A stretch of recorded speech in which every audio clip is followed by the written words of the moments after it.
सही बुखारी में हदीस है, लोगों ने अल्लाह के नबी सल्लल्लाहु अलैहि वसल्लम से पूछा, या रसूलुल्लाह सल्लल्लाहु अलैहि वसल्लम, क्या हम क़यामत के दिन अपने रब को देख सकेंगे?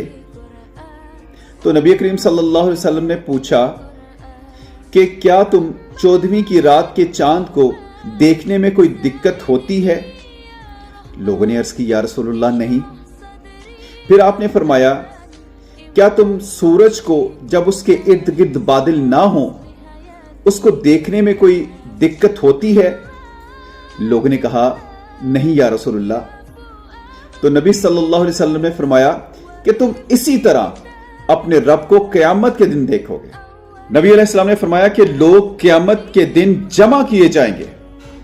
अल्लाह ताला उनको हुक्म देगा कि तुम दुनिया में जिस जिस की पूजा करते थे, जिस जिस की इबादत करते थे, उसी के पीछे हो जाओ। सूरज की पूजा करने वाले सूरज के पीछे हो जाएंगे, चांद की पूजा करने वाले चांद के पीछे, और बुतों की पूजा करने वाले बुतों के पीछे हो जाएंगे।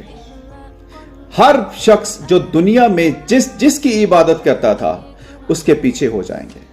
बस नबी करीम सल्लल्लाहु अलैहि वसल्लम की उम्मत बाकी रह जाएगी। फिर अल्लाह रब्बुल इज्जत ऐसी सूरत में इनके सामने आएगा कि वो अपने रब को पहचान लेंगे और अल्लाह फरमाएगा कि मैं तुम्हारा रब हूं। वो सब कहेंगे, बेशक तू हमारा रब है। अल्लाह रब्बुल इज्जत बुलाएगा, पुल सिरात जहन्नम के बीचों बीच रखा जाएगा। नबी करीम सल्लल्लाहु अलैहि वसल्लम फरमाते हैं कि मैं अपनी उम्मत के साथ इससे गुजरने वाला सबसे पहला रसूल होगा। उस रोज सिवाय अंबिया के कोई भी बात ना कर सकेगा।